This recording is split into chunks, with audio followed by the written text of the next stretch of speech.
are always beauty shaming and villainizing women and men who want to take care of themselves, but external self-care is just as important as internal self-care. And there are many reasons why external self-care is shamed. Sexual competition, insecurity, the human ego, religion, all of these things play a major role in shaming men and women who take care of themselves externally. Self-care is an external and internal job.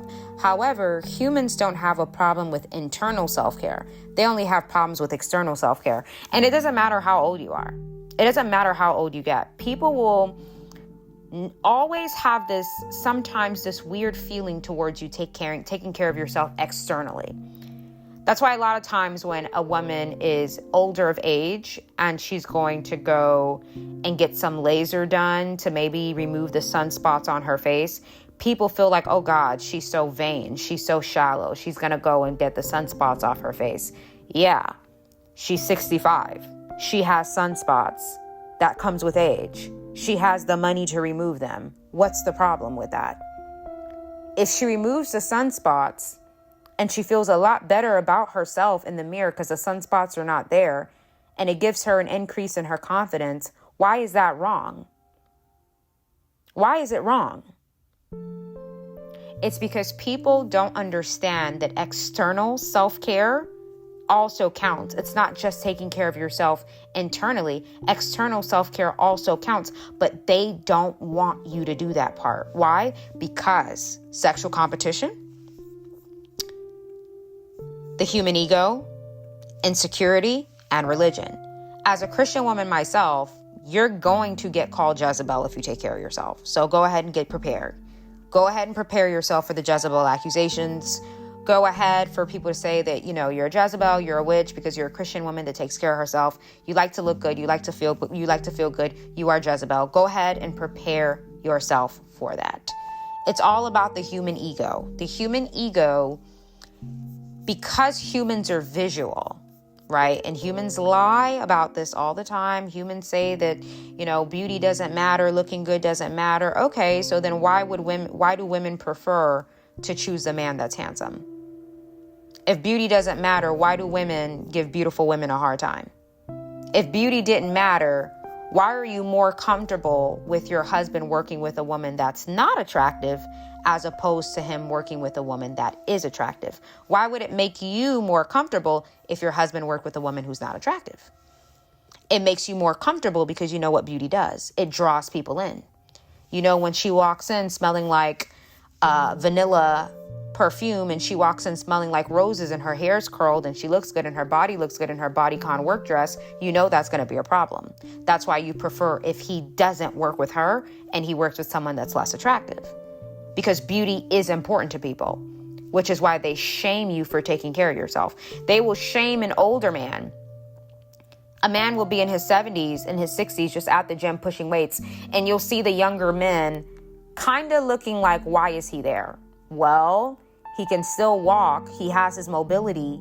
He has his autonomy. Just because he's getting older doesn't mean that he has to reject taking care of his body. It doesn't mean that he doesn't want to wear a button-up polo shirt and still feel confident. This is not just a subject for women. This is a subject for men too, because both genders to some degree is going to be praised for internal self-care and shamed for external self-care. Both genders will go through people who may feel triggered at the fact that you want to take care of yourself and you want to feel good about yourself. And once I realized that, that's why even when I started getting ready and doing my thing and taking care of my beauty, I don't really talk about that. I never really talked about that with women, like in the workplace and stuff like that, because women feel like when you are taking care of yourself, you're a Jezebel, you want to sleep with people's husbands, you're trying to steal men, you're trying to, steal the show. And if you dress less, women will tend to treat you better the less good you look. The better you look, the worse treatment you're going to receive. The worse you look, the better treatment you're going to receive. Because external self-care is not considered taking care of your temple. It's not considered ceremonial, when in reality, your bodies are temples, right? That's why, as a Christian myself, it's such a big deal with, when you're when you're having intercourse, you're exchanging your temple with another person. So you got to be careful with that, because you don't want to pick up on something that is going to affect your temple through, exchanges, siphons, and, destiny swaps. That stuff can also happen through, intercourse and stuff like that, because your body is a temple and there's different categories to taking care of it. It's just the external category that people have a problem with. Self-care and taking care of yourself, that's ceremonial. That is a ceremony. Every time a human, male or female, makes a decision to take care of themselves, that is a ceremony, because why? Your body is a temple. So every time you engage in self-care, that is ceremonial. And a lot of people are not engaging in that ceremony between their temple and how they take care of it because of beauty shaming. Because of the way men and women shame people for self-care. And there are two kinds of self-care: internal, which is your health, going to the doctor, prayer, your spirituality, your connection with God, your peace, your mental health. And then there's external, your body, your physique, your presentation, the way you dress, your makeup, your haircuts, things like that. There are two forms of self-care, internal and external. But the external part of self-care, that is the part that people shame. The amount of times that I have had women on the internet talk about my looks. And these are women who they don't show themselves, by the way.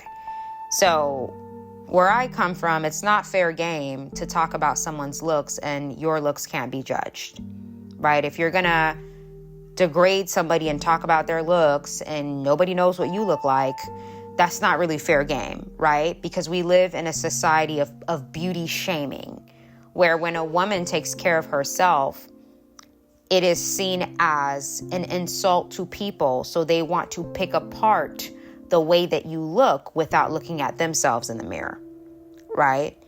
So taking care of yourself, like some people are afraid to say, hey, I'm saving up for a nice watch.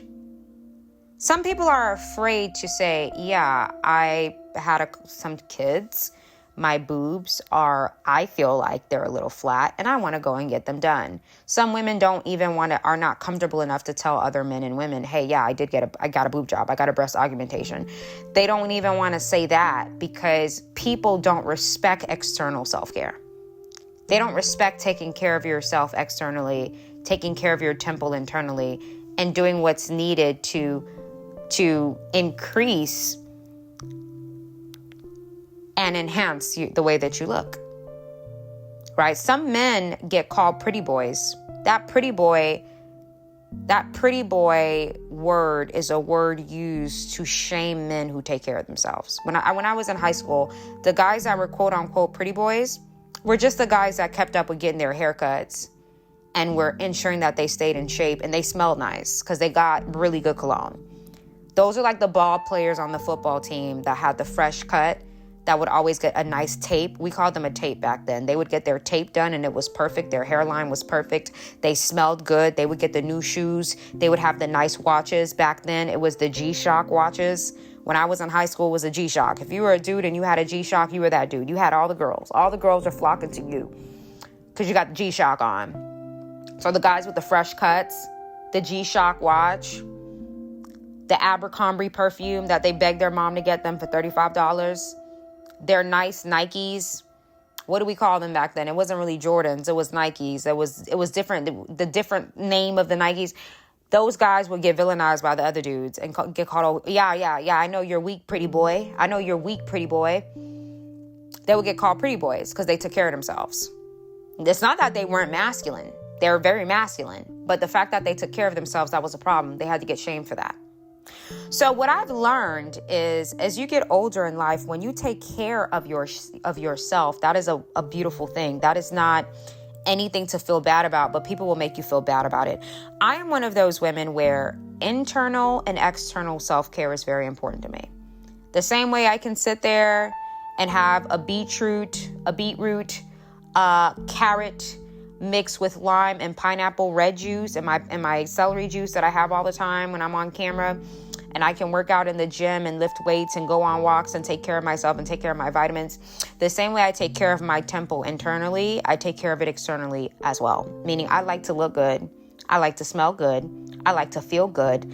And that's just, I don't allow women to shame me out of that. I don't allow women to stop me from feeling good and looking good about myself. I don't allow them to do that. I don't want to be a slob. I don't want to do that. I think that reflects people. When you don't take care of yourself, people can see that, and it's not going to give what you think it's giving. People don't respect you more because you don't take care of yourself. They actually see that, okay, if she doesn't take care of herself, I'm not going to take care of her. Which is why I say when you walk into certain facilities and you walk into certain places and you take care of yourself, people can see that. People can feel that. People can sense that. Your body is a temple. And there are different ways to take care of that temple. Beauty shaming is a tool that men and women use to shame people out of taking care of their temple. There are two ways to take care of your temple. You take care of it internally, you take care of it externally. Internally, what you consume, what you eat, eating healthy, fueling and feeding the body with what is best for the body. Prayer, meditation, talking to God, spiritual hygiene. That is all ways that you internally take care of your body.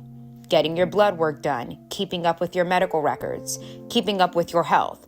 That is internal self-care. People don't shame that though. People shame external self-care. Both are self-care. Internal and external are both ways of taking care of your temple because your body is a temple. But only the external self-care gets shamed. Why? Because of the human ego. The human ego is why beauty shaming is normalized. When somebody takes care of themselves externally, are they not still taking care of their temple? Are they not taking care of their temple when they have a positive presentation? Are they not taking care of their temple when they take care of their skin and they take care of their hair and they work out to have a nicer figure? Is that not a way to take care of their temple? Is enhancing yourself not a way to take care of your temple? You thought I was gonna shame procedures, didn't you? You thought I was gonna sit up here and shame women that get their breasts done, didn't you? No, I don't shame that, my dear. I don't shame that. If you want to enhance your body and it's safe, and you feel like it's okay and it matches your moral code, if you like it, I love it. All of that are forms of self-care. If somebody can enhance themselves to look better and you're shaming them for doing that, you're a problem.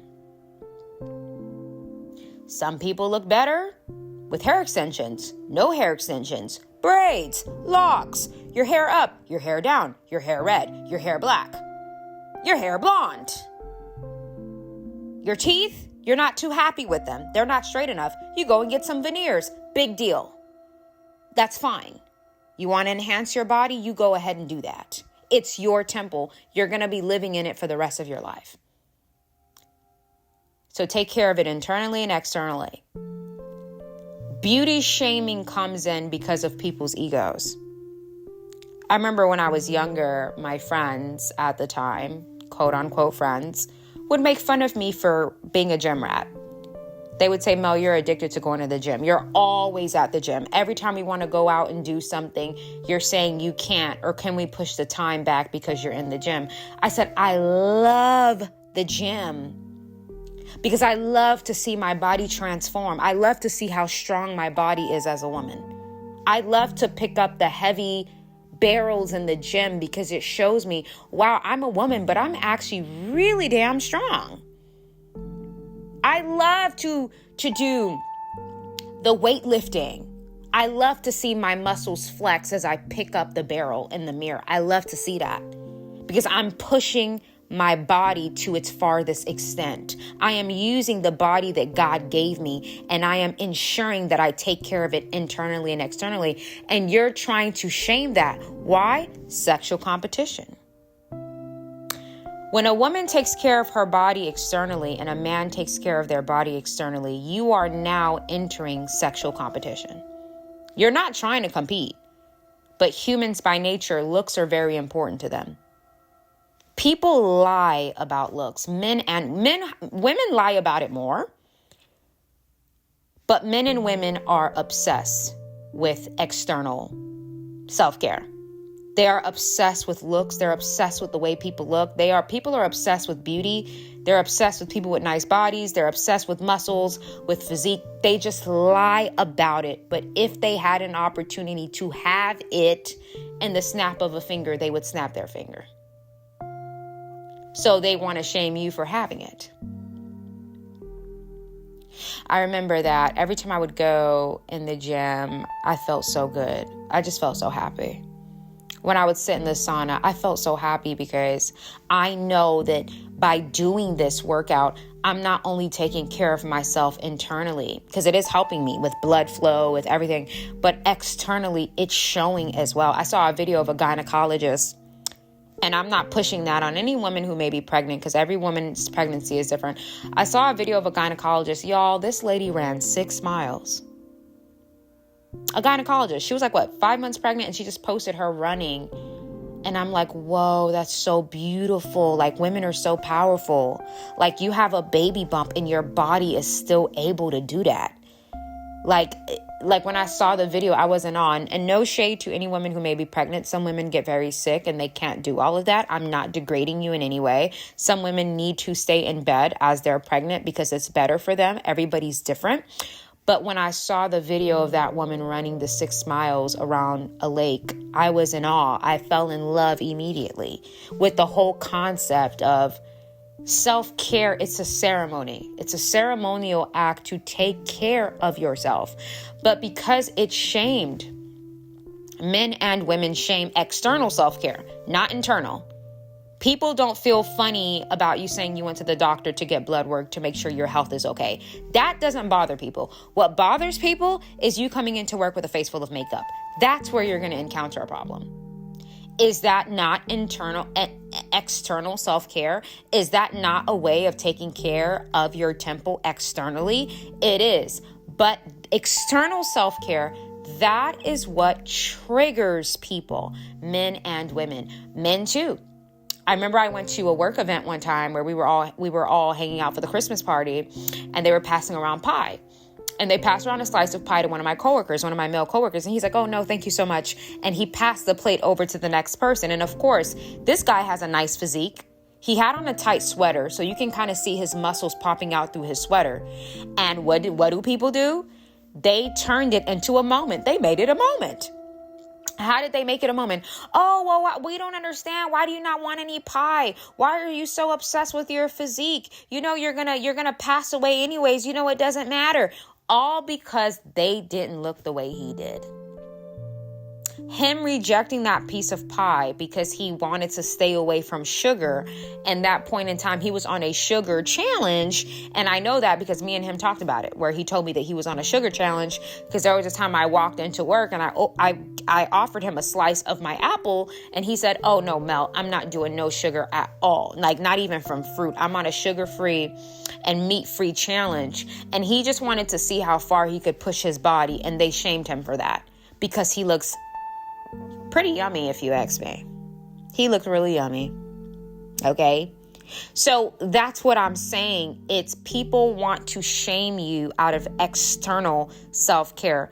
They don't mind the internal self-care. People don't care that you pray. That doesn't bother them. It doesn't bother them that you meditate. It doesn't bother them that you talk to God. That doesn't bother them. You taking care of yourself internally, spiritually, that doesn't bother them. What bothers them is you taking care of your figure, you being conscious of the way that you look externally, you curling your hair, you putting on your body oils to smell nice, you wearing a nice piece of jewelry. That is what true beauty shaming is. And when you beauty shame someone based on their external self-care, knowing that taking care of your temple is both an internal and external job, when you shame somebody on that, you are shaming them out of taking care of their temple. December 7th, Wounded. This is going to be a phenomenal masterclass. This is a very spiritual class. The wounds that you have in your life that you cannot see, okay? All of the pain, the scratches, the wounds that you are carrying externally affects you. Ladies and gentlemen, we need to take responsibility for ourselves. It's not just paying bills and going to school and putting gas in our car. Whatever wound that you have internally, whether it's a rejection wound, you've been rejected a lot by people, that affects your ability to socialize. If you have a mother wound, it's hard for you to connect with women. You have a father wound, it's hard for you to connect with men. You have a spiritual wound. It's hard for you to connect with your deeper self, with God. There are so many wounds that people have that they don't even realize it's there, and it's affecting your progress. It's affecting your money. It's affecting your ambition. It's affecting your passion. This class, we are going to go through every single type of wound that I personally feel like shows up in people's lives often. And we are also going to dissect how to keep those wounds from destroying our progression, and also how to heal them over time and maintain the way these wounds affect our lives on a deeper level. Wounded, December 7th, 2025. Be there, be square. Divine Feminine. Oh my God. December 14th. I'm very excited about this. I am. I love talking about the feminine. We talked about weaponize your masculinity, but now we're gonna close out the year with the divine feminine. This class is gonna be wonderful for all you ladies who just want to be empowered again. You want to learn about feminine history. Oh yeah, this class is gonna highlight some of the world-changing women who fought for us as women to be able to have the opportunities that we have today. This class will definitely touch on some glamour as well. Okay, everybody getting all glammed up. And this class is also going to touch on the spiritual connotations and the spiritual power that we have as women. Women are portals, as I always talk about. So this is going to touch on our internal power, our womb power, womb cleansing. We are going to do it all in this class. December 14th, 2025 at 7 p.m. Be there or be square. Looking forward to you guys signing. My mother started to panic. They're like, we need to call 911. Something is wrong. Doctor told my mother, it looks like your baby may unfortunately be a victim of SIDS. God is full of surprises, but good surprises. Major encounter with God in my life.